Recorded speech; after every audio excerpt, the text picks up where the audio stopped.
आज के इस वीडियो में हम लोग बीकॉम पार्ट 1 एग्जाम के इकोनॉमिक सब्जेक्ट के बहुत ही महत्वपूर्ण 40 ऑब्जेक्टिव सवाल को देखेंगे।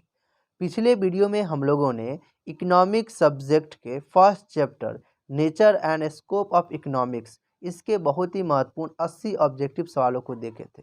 फिर इसके बाद हम लोग थ्योरी ऑफ डिमांड जो इकोनॉमिक सब्जेक्ट का सेकेंड चैप्टर है इसका बहुत ही महत्वपूर्ण 1 से 37 ऑब्जेक्टिव सवालों को देखे थे। और आज ये जो वीडियो है ये पार्ट 2 है किसका, थ्योरी ऑफ डिमांड का।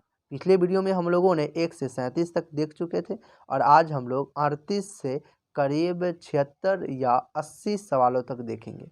फिर इसके बाद हमारे आगे आने वाले जो प्रोडक्शन चैप्टर है या थ्योरी ऑफ प्रोडक्ट प्राइसिंग है या जो भी चैप्टर है इकोनॉमिक सब्जेक्ट के सभी महत्वपूर्ण सभी जो चैप्टर है सभी चैप्टर के बहुत ही इम्पोर्टेंट ऑब्जेक्टिव सवालों को देखेंगे एकदम चैप्टर वाइज एक सेपरेट वीडियो के माध्यम से। इन सभी को आप पाने के लिए एग्ज़ाम में हेल्प है ना ले सकते हैं इन सारे वीडियो के मदद से, है ना। तो आप इस चैनल को सब्सक्राइब कर दीजिए और बेल भी बजा दीजिए ताकि मिस ना हो, है ना। तो आज हम लोग है ना second chapter theory of demand जो है इसका बहुत ही महत्वपूर्ण ऑब्जेक्टिव जो है इसको हम लोग अब शुरू करते हैं। तो पहला सवाल है ऑल नीड्स आर, सभी आवश्यकताएं हैं सिमिलर मतलब एक समान है। ऑप्शन बी कॉम्प्लीमेंट्री मतलब पूरक है, या ऑप्शन सी डिफरेंट है, या option D none of this. तो इस सवाल का सही जवाब होगा ऑप्शन सी डिफरेंट है मतलब अलग अलग।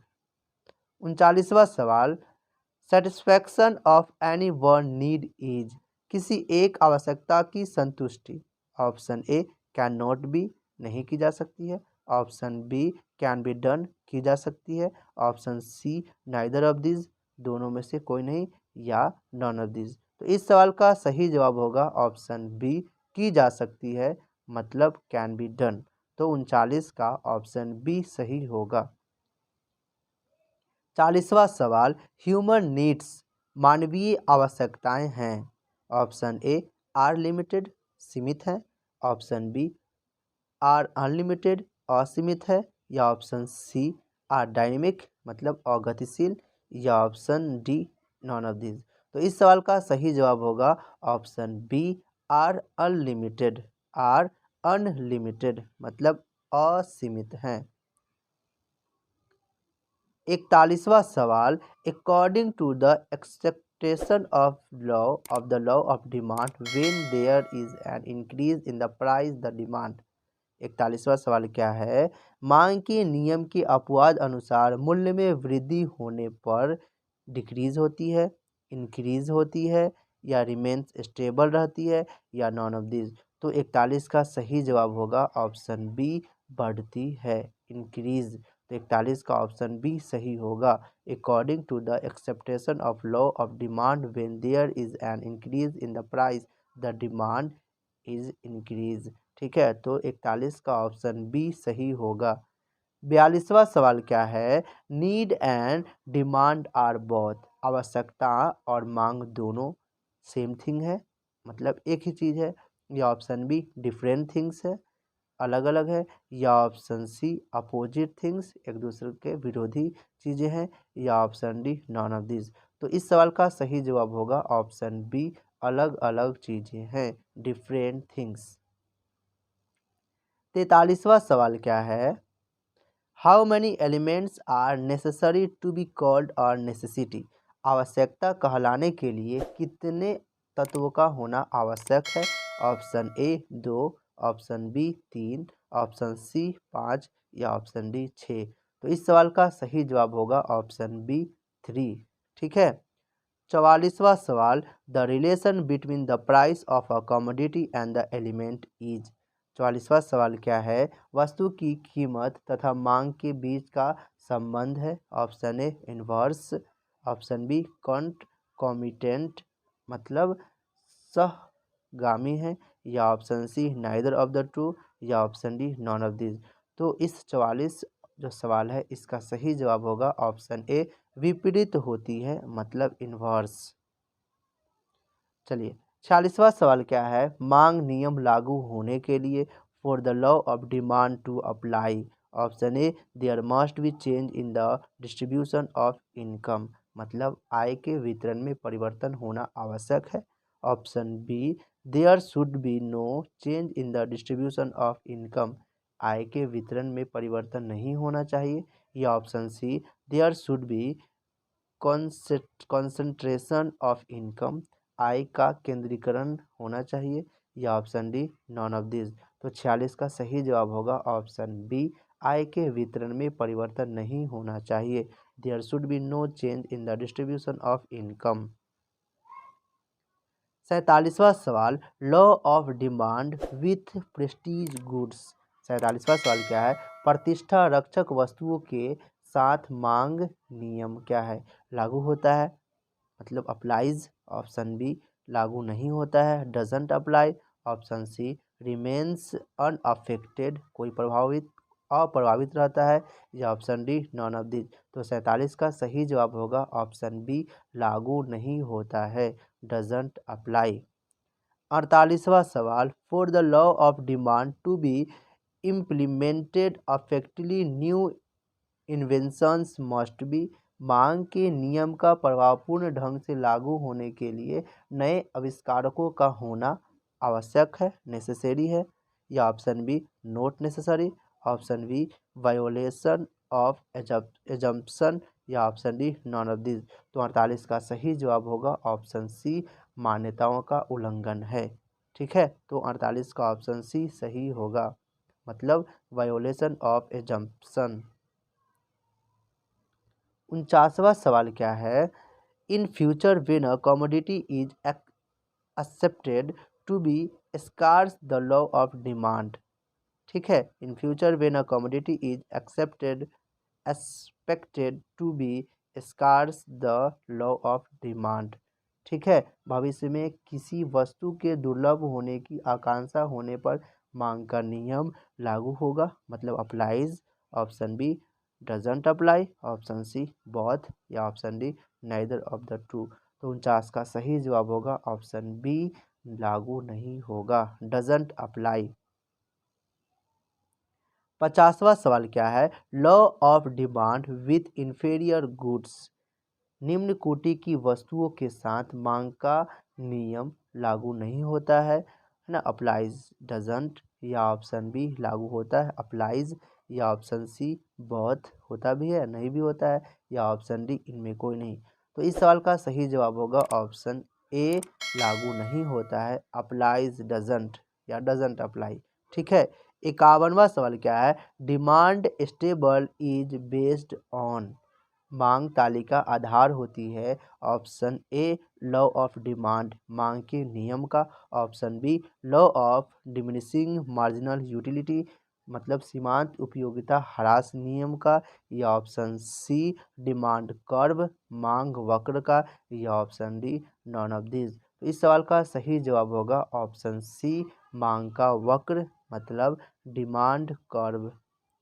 52 नंबर सवाल पे क्या है, if the price of a complementary good decreases the demand for the good. Option A. 52 नंबर पे सवाल क्या है, यदि पूरक वस्तु के मूल्य में कमी आती है तो वस्तु की मांग बढ़ती है, इंक्रीज। ऑप्शन बी, डिक्रीज, घटती है।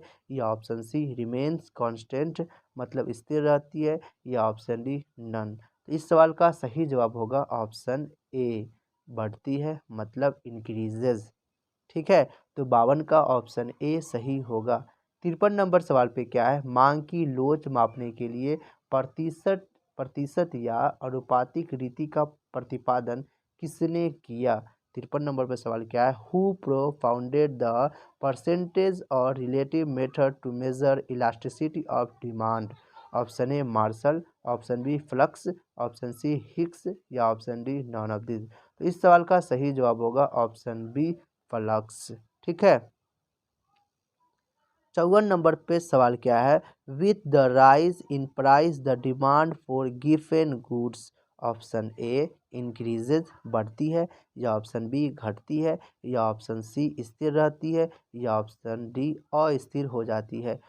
मतलब 54 नंबर सवाल पे क्या है, with the rise in price the method for given goods. Option A increases, option B decreases, option C remains constant या ऑप्शन डी become अनस्टेबल। तो इस सवाल का सही जवाब होगा ऑप्शन ए बढ़ जाती है, इंक्रीजेज।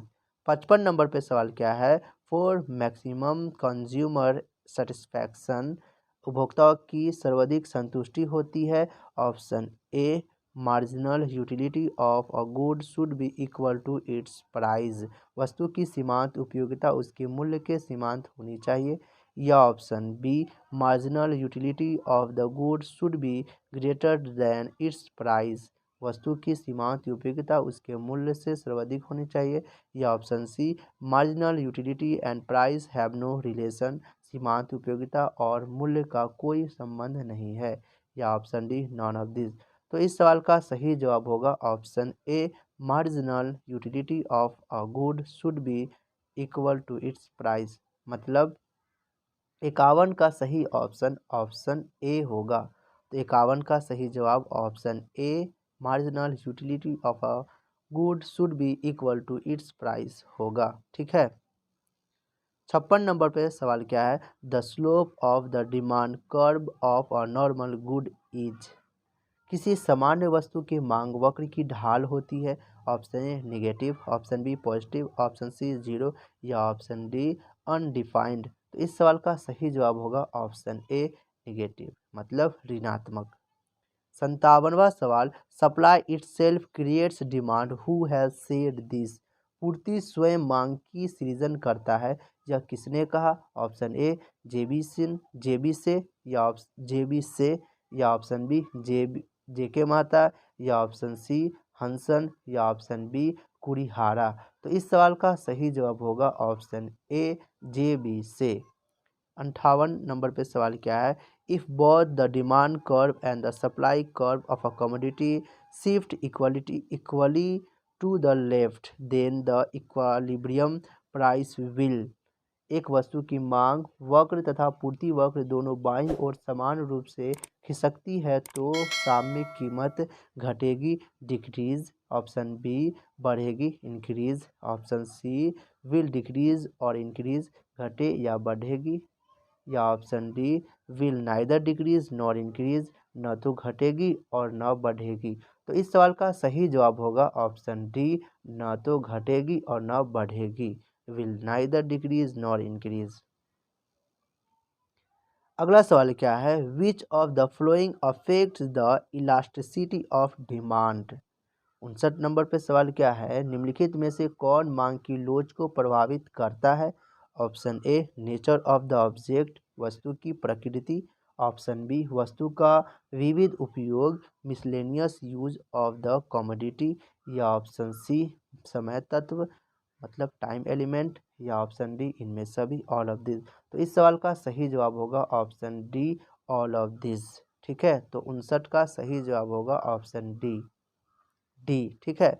60वां सवाल, the demand curve slopes down to the left, मांग वक्र नीचे झुकती है बाएं से टू द राइट, या option B to the left, या ऑप्शन सी स्ट्रेट, या ऑप्शन डी नन। तो इस सवाल का 60वां सवाल का सही जवाब होगा ऑप्शन ए दाहिनी ओर टू द राइट। ठीक है, तो 60वां का सही जवाब ऑप्शन ए होगा। 61वां सवाल, मांग की लोच मापने के लिए प्रतिशत या अनुपातित रीति का प्रतिपादन किसने किया। The price of a commodity is determined by demand and supply, whose statement is this. Option A Marshall. तो सवाल क्या है, मार्शल। 61 नंबर पे सवाल है, हु प्रोफाउंडेड द परसेंटेज और proportional method for measuring elasticity of demand, मांग की लोच मापने के लिए प्रतिशत या अनुपातित रीति का प्रतिपादन किसने किया। ठीक है, तो option A Marshall, option B Flux, option C Hicks, या ऑप्शन डी रॉबिन्स। तो इस सवाल का सही जवाब होगा ऑप्शन बी फ्लक्स। ठीक है, 61 नंबर पे सवाल जो है इसका सही जवाब होगा ऑप्शन बी फ्लक्स। ठीक है, 61 पे सवाल क्या है, मांग की लोच मापने के लिए प्रतिशत या अनुपातिक रीति का प्रतिपादन किसने किया? Who propounded the percentage or proportional method for measuring elasticity of demand? तो सही ऑप्शन होगा ऑप्शन बी, फ्लक्स। 62 नंबर पे सवाल क्या है? The price of a commodity is determined by demand and supply whose statement is this? किसी वस्तु की कीमत मांग और पूर्ति द्वारा निर्धारित होती है, यह किसका कथन है? Option A Jevons, option B Walras, option C Marshall या ऑप्शन डी कोई नहीं। ठीक है, तो सवाल क्या है? The price of a commodity is determined by demand and supply whose statement is this? Option A Jevons, option B Walras, option C Marshall या ऑप्शन डी नन। तो इस सवाल का 62वां सवाल का सही जवाब होगा ऑप्शन सी मार्शल। 63 मतलब 63 नंबर पे जो सवाल है, as the number of units sold increases so does the average income. बिक्री की गई इकाइयों में जैसे जैसे वृद्धि होती है वैसे वैसे औसत आय बढ़ती है, मतलब इंक्रीजेज या ऑप्शन बी डिक्रीजेज या ऑप्शन सी रिमेन्स कांस्टेंट मतलब स्थिर रहती है या ऑप्शन डी तीव्र गति से बढ़ती है ग्रोज रैपिडली। तो इस सवाल का सही जवाब होगा ऑप्शन बी डिक्रीजेज मतलब घटती है। 64वां सवाल, as the number of units should sold increases marginal income. 64 number पे सवाल क्या है? बिक्री की गई इकाइयों में जैसे जैसे वृद्धि होती है वैसे वैसे सीमांत आय इंक्रीजेज डिक्रीजेज मतलब इंक्रीज रहती है, रिमेन्स कांस्टेंट रहती है या बढ़ती है या तीव्र गति से बढ़ती है, increases at a rapid rate. ठीक है, तो 64 नंबर पे सवाल है, as the number of units sold increases marginal income. तो इस सवाल का सही जवाब होगा ऑप्शन ए घटती है मतलब डिक्रीजेज। ठीक है, तो 64 का ऑप्शन ए सही होगा। अब हम लोग 65 नंबर पे सवाल क्या है इसको देखते हैं। The remedy to overcome the situation of low demand is. न्यून मांग की स्थिति में उबरने के लिए उपाय क्या है? Option A increase in credit मतलब साख में वृद्धि या ऑप्शन बी बजट डिफिसिट घाटे का बजट या ऑप्शन सी निवेश को प्रोत्साहन इनकरेज इन्वेस्टमेंट या option D all of this. तो 65 नंबर सवाल का सही जवाब होगा ऑप्शन सी निवेश को प्रोत्साहन। ठीक है, तो 65 का ऑप्शन सी सही होगा।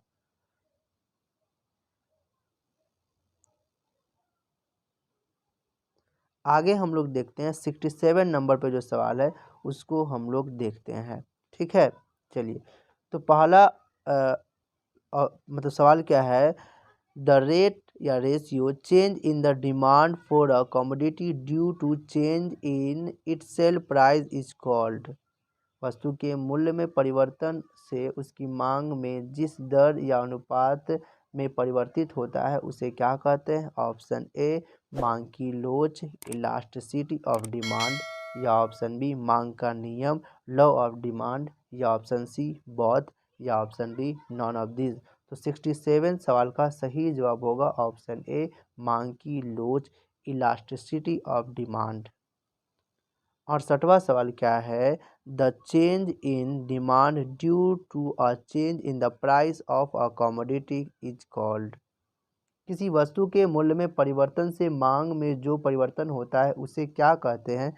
Option A price elasticity of demand मांग की मूल्य लोच, option B income elasticity of demand मांग की आय लोच या option C horizontal elasticity of demand मांग की आड़ी लोच या option D none of this. इस सवाल का सही जवाब होगा ऑप्शन ए मांग की मूल्य लोच प्राइस इलास्टिसिटी ऑफ डिमांड। 59 सवाल क्या है? उपभोक्ता की आय में परिवर्तन होने से वस्तु की मांग में जो परिवर्तन होता है उसे क्या कहते हैं? The change in the demand for a good due to change in the income of the consumer is called option A price elasticity of demand, मांग की मूल्य लोच, या option B horizontal elasticity of demand, मांग की आड़ी लोच, या option C income elasticity of demand, मांग की आय लोच, या ऑप्शन डी इनमें से कोई नहीं, नॉन ऑफ दिस। तो इस सवाल का सही जवाब होगा ऑप्शन सी मांग की आय लोच, इनकम इलास्टिसिटी ऑफ डिमांड। तो 69 का, ठीक है, 69 का ऑप्शन सी सही होगा। तो 69 का ऑप्शन सी सही होगा। 70 नंबर पे सवाल क्या है? Income elasticity of demand can be, मांग की आय लोच हो सकती है positive, negative, zero, all of this. इस सवाल का सही जवाब होगा option D all of this. तो 70 का डी ऑप्शन सही होगा। 71वां सवाल, when change in income and change in demand are the same direction it is called. जब आय में परिवर्तन तथा मांग में परिवर्तन एक ही दिशा में हो तो उसे कहते हैं। Option A positive income elasticity, मतलब धनात्मक आय लोच। Option B zero income elasticity, मतलब शून्य आय लोच, या option C negative income elasticity, मतलब ऋणात्मक आय लोच, या option D none of this. 71 का सही जवाब होगा option A positive income elasticity, मतलब धनात्मक आय लोच। ठीक है, चलिए आगे क्या है? When change in income and change in demand are in opposite direction it is called. जब आय में परिवर्तन तथा मांग में परिवर्तन विपरीत दिशा में हो तो उसे क्या कहते हैं? Option A negative income elasticity, मतलब ऋणात्मक आय लोच, या option B positive income elasticity, मतलब धनात्मक आय लोच, या option C zero income elasticity, मतलब शून्य आय लोच, या ऑप्शन डी इनमें से कोई नहीं, नॉन ऑफ दिस। तो इस सवाल का सही जवाब होगा ऑप्शन ए ऋणात्मक आय लोच, मतलब निगेटिव इनकम इलास्टिसिटी। 73वां सवाल, जब आय में परिवर्तन के साथ मांग में कुछ भी परिवर्तन नहीं हो तो उसे कहेंगे। When there is no change in demand with a change in income it is called. Option A horizontal elasticity of demand, मांग की आड़ी लोच। Option B normal elasticity of demand, मांग की सामान्य लोच। Option C zero income elasticity of demand, मांग की शून्य आय लोच, या option D none of this. तो इस सवाल का सही जवाब होगा ऑप्शन सी मांग की शून्य आय लोच, zero income elasticity of demand. 74 number पे सवाल क्या है? When a change in the demand for one good is caused by a change in the price of another good it is called. जब किसी एक वस्तु की मांग में परिवर्तन किसी दूसरे वस्तु के मूल्य में परिवर्तन से होता है तो उसे कहते हैं। When a change in the demand for one good is caused by a change in the price of another good it is called. Option A income elasticity of demand, मांग की आय लोच, या option B price elasticity of demand, मांग की मूल्य लोच, या option C horizontal elasticity of demand, मांग की आड़ी लोच, या option D none of this. तो इस सवाल का सही जवाब होगा ऑप्शन सी मांग की आड़ी लोच, हॉरिजॉन्टल इलास्टिसिटी ऑफ डिमांड। इसके बाद क्या है? 75 नंबर पे सवाल क्या है? When there is more change in demand than change in price of a commodity it is called. जब किसी वस्तु के मूल्य में परिवर्तन की तुलना में मांग में अधिक परिवर्तन होता है तो उसे कहते हैं E greater than one, option B E is equal to one, E smaller than one, या ऑप्शन डी नन। इस सवाल का सही जवाब होगा ऑप्शन ए। इसके बाद आगे हम लोग देखते हैं 75 नंबर पे सवाल, 76 नंबर पे सवाल क्या है ना?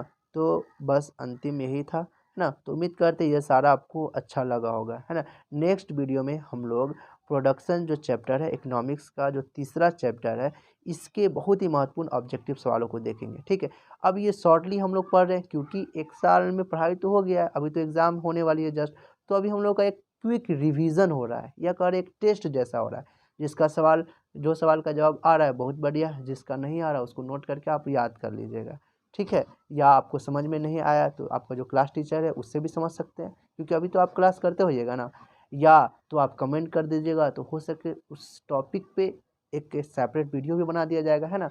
तो ऐसे पढ़ने में सही रहेगा, है ना। तो अभी हम लोग क्या कर रहे हैं कि एक शॉर्टली क्विक रिवीजन जैसा वीडियो बना रहे हैं, डीप स्टडी नहीं कर रहे हैं, है ना। लेकिन आप गहराई से अगर पढ़ना चाहते हैं इस चैनल को सब्सक्राइब कर सकते हैं, क्योंकि इस चैनल पे ऑब्जेक्टिव तो एग्ज़ाम के लास्ट में ही सिर्फ बताया जाता है, लेकिन एग्ज़ाम के जब नया सेशन जब चालू होता है तब डीप से भी पढ़ाया जाता है। जैसे कि अभी हिस्ट्री डीप से पढ़ाया जा रहा है, बायोलॉजी भी डीप से पढ़ाया जाएगा, है ना। तो सारे सब्जेक्ट को डीप से भी पढ़ाया जाएगा और शॉर्टली एग्ज़ाम के लास्ट में सिर्फ ऑब्जेक्टिव भी डाला जाता है ना। तो हमसे जुड़े रहने के लिए हमारे चैनल को सब्सक्राइब कर सकते हैं, हमसे जुड़ सकते हैं, ठीक है। क्योंकि सारे लोग देख लेते हैं लेकिन सब्सक्राइब कम करते हैं। करीब 80% जो लोग हैं वो देख लेते हैं और चले जाते हैं, लेकिन 20% लोग हैं जो सब्सक्राइब्ड हैं और वो देखते हैं, और बाकी लोग सब्सक्राइब नहीं करते, ठीक है। तो आप लोग सब्सक्राइब कर दीजिए, क्योंकि वॉच टाइम या व्यूज़ ठीक है लेकिन सब्सक्राइबर नहीं है, क्योंकि बहुत कम लोग जो होते हैं वो सब्सक्राइब करते हैं। सभी लोग सब्सक्राइब कर दीजिए ताकि, और बेल ही बजा दीजिएगा, ताकि हम जब भी वीडियो डालें तो मिस ना हो, आप उसको देख सकें। क्योंकि इस चैनल पे नॉलेजेबल वीडियो भी डाली जाती है, एग्जाम के साथ साथ नॉलेजेबल वीडियो भी डाली जाती है, ताकि आपको नॉलेज भी हो, है ना। तो thank you so much for watching this video, और सब्सक्राइब भी कर दीजिएगा। Thank you.